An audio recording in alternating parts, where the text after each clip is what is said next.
So, Wessels Badenhorst, mining partner at Hogan Lovells, joins me now this afternoon to talk about those figures. Wessels, good afternoon. Thanks for coming in. Good afternoon, Devin. So, we're looking at how mines performed in November last year in terms of what their production output is. Overall output, 0.4% in the negative. I mean, is this industry still struggling with the effects of the strike last year, or is it more than that? Devin, I think you led into the platinum industry, and perhaps it's easier to deal with the platinum industry sort of as a lead into the rest of the industry. Platinum industry lost last year 24 billion rand in production as a result of the platinum strike. Now, that was at the period just leading up to the winter months, and then you had a recovery of that. Now, unfortunately, the mining industry is not a machine that you can switch on and off. In order to get back into production, of course, this takes ramp up, it takes time, and what you have seen is over the following months into November, that is where the ramp up had been. Now, coupled with that, of course, is Eskom having asked industry to reduce its energy consumption. Mining is an energy reliant industry, and it would have had a factor in relation to all of that. But it's not isolated. It's not one factor that one can blame, and that would have obviously contributed to the lower production figures that one would have seen. You speak about Eskom. We've heard the press conference last week.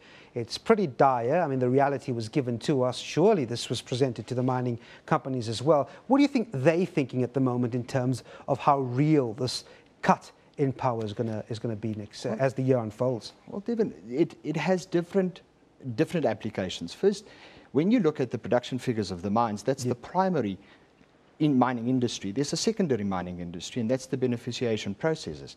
Now, the mining industry feeds into that secondary process. It is heavily reliant on Eskom. We understand the aluminium smelter, for example, ferrochrome smelters. We look at the platinum smelters. They're all heavily reliant on what Eskom can produce.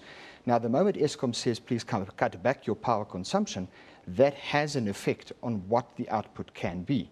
And by natural implication, it will have effect on the industry. One cannot avoid it. And there isn't necessarily a ready-made alternative to make up that deficit in power supply that there is to the industry. We see a strike at the moment at Northern Platinum. I mean, if you look at 2015, the last thing the industry needs now, over and above the concerns of electricity, are strikes. What's your forecast for this year? David, I wish one could find one culprit and go to megawatt park and say it's all Eskom's fault, but it isn't. The mining industry is a terribly complex industry. We employ in the order of 500,000 people in that industry. That means that 5 million people in our economy are reliant on the income out of the mining industry. But there are many factors to it. There's an international downward trend in demand. We are still feeling the international effects. There is socioeconomic issues, as we've seen out of the Marikana issue. There's a demand of the mining industry to transform. There's a demand in the mining industry to grow. We're moving away from large multinational conglomerates to smaller mining companies. It's access to capital. All of these factors come into this particular environment. You've got on top of that a regulatory environment that is very, very strict. There are changes to that regulatory environment, and all these have an effect on whether the investor is happy to put his money into an economy in the context of all of these factors. Wessels, I want to go back to the results once again for November, or the data.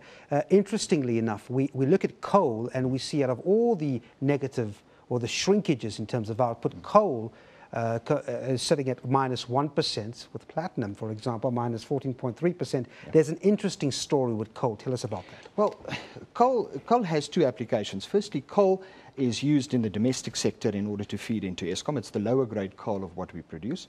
And the high grade coal is then exported through the Richards Bay coal terminal.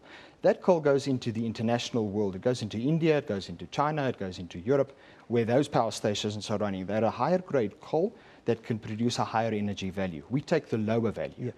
The delivery of coal is always necessary in order to keep the lights on. That's what Eskom needs. The marginal drop in that might be attributable to Eskom's lower demand on coal as a result of certain of the maintenance issues that Eskom is facing. But it's marginal in the greater scheme of things. All right, you mentioned, and you touched on this in your previous answer, I mean, of course, there are socioeconomic implications when you look at a mining sector performing in such a subdued fashion. So hopefully that'll change, but that can only change. The circumstances of these mining communities, so to speak, can only change if the health of the mining sector changes. So it doesn't look very good for them at the moment, does it? Well, it's terribly disappointing to have a bleak outlook at the moment in relation to the mining industry, but South Africans look at the mining industry sort of the spearhead of our economy. Whatever happens in the mining industry sort of translates into what happens in the rest of the economy. There is a whole industry that supports the mining industry. It's not only the 500,000 people that are employed there, there's secondary industries.